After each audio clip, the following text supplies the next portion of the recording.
Member for South West Coast. Thank you, Deputy Speaker.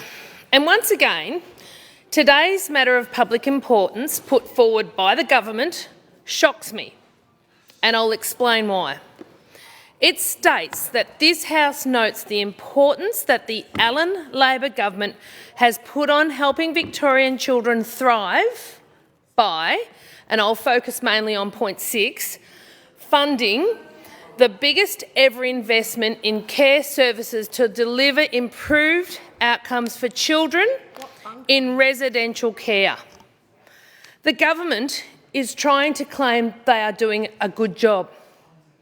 Frankly, nothing could be further from the truth. Children in residential care are doing very badly. Now, these are children that are in the state's guardianship. We are talking about children in the state's care here. About 10,000 children are in the government's care in any one night. These are children who hopefully will be in foster care or kinship care, but if that's not available, then will be in residential care.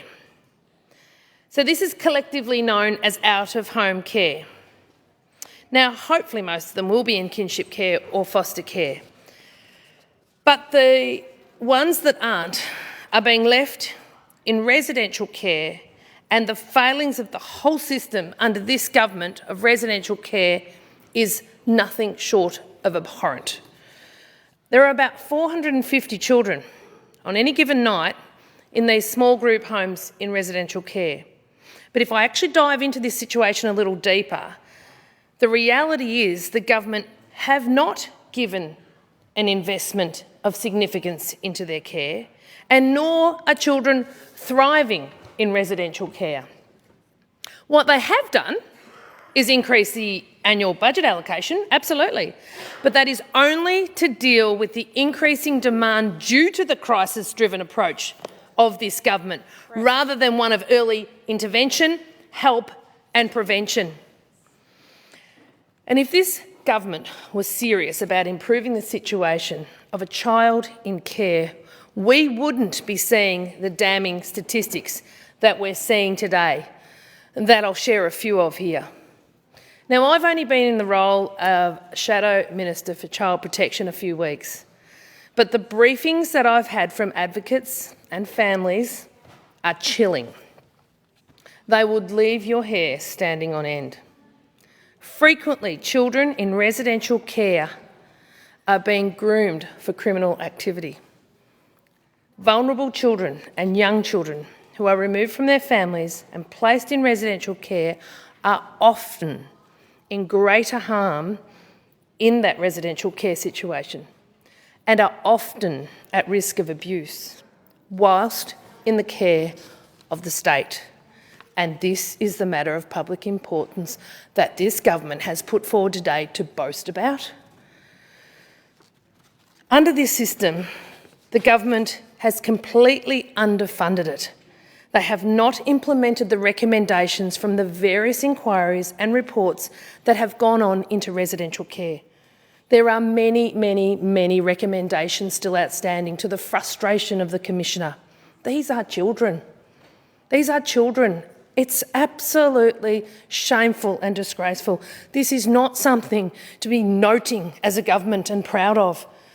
Children and young people living in residential care have been criminalised, go missing regularly, and are targeted by criminal gangs and pedophiles.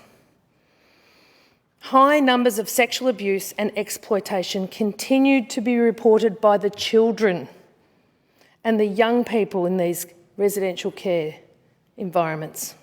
This is shameful.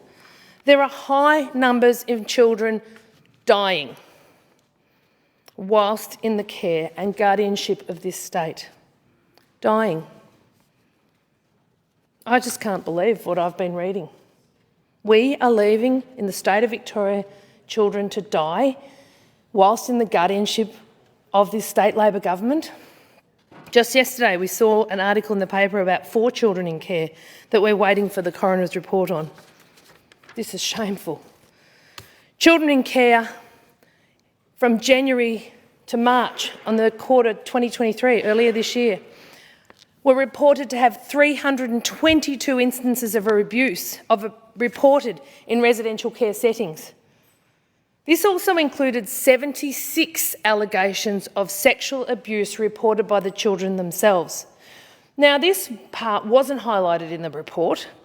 It was uncovered by the intense scrutiny in Parliamentary's Accounts and Estimate Inquiry. What is the government hiding it for? Why aren't they working on getting this fixed? I can't understand this government putting an MPI forward that they have children dying in care, being sexually abused in care and groomed criminally. The figures, the stories, the facts are evident, and this government should be ashamed and disturbed. Children in residential care are going missing in high numbers because they are fleeing the residential care for their own safety. They're not attending school. The department are using hotel rooms and other temporary accommodation to place these children in because they have such a need to be removed from the home and there is no available foster care or residential care available. And I'll go further into foster care as the answer soon. One family I've been working with for some years were advised that their 13-year-old daughter, who was suffering from some mental health issues, would be better off in the state's care because they did not believe the family could adequately care for their child. When the family made contact with me, they were devastated that after several years in state care, bouncing between residential care homes in Melbourne, the child was not attending school, frequently absconding from residential care homes, roaming the streets of Melbourne, had a chroming addiction, had had a pregnancy scare, numerous court appearances, all by the age of 14. This is how an improved outcome for a child looks? I don't think so. At one point, the family were asked to take her back with an addiction, with out-of-control behaviour. Her mother contacted me and said, she's far worse than when they took her from my home. In the state of Victoria, Aboriginal children are overrepresented in the system, 11 to 1. This is the worst rate in the nation, and the rates have been increasing since 2015. In the state of Victoria, working with children checks are the weakest in the nation. In 2022, the Victorian Ombudsman found serious shortfalls in Victoria's working with children screening. The current minister is the 5th Child Protection Minister sworn in less than 2 years. Does this sound like a government who's been rolling up their sleeves and getting in there and fixing the problem?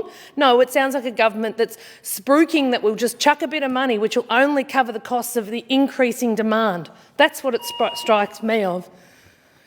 Money alone, even if it was more, won't fix this problem. The Commissioner of Children and Young People recently highlighted that within the last 2 years, every second child placed in residential care is charged with a crime. This is a shame.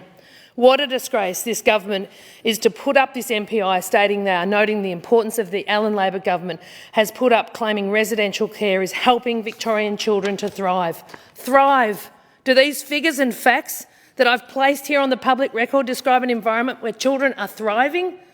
Kinship carers and foster carers are the best place for children who can't live at home. Under this government, they need support. They've had no increase in their funding since 2016, but it's not about money. They tell me about the red tape, the lack of trust, and where is the research to understand why only 321 foster carers joined the system, but 620 left the system last year? Where are the exit interviews? Where is the support? This government has some damning figures on their hand. They have the death of children that we cannot continue to walk past. These are our children that we need to care about.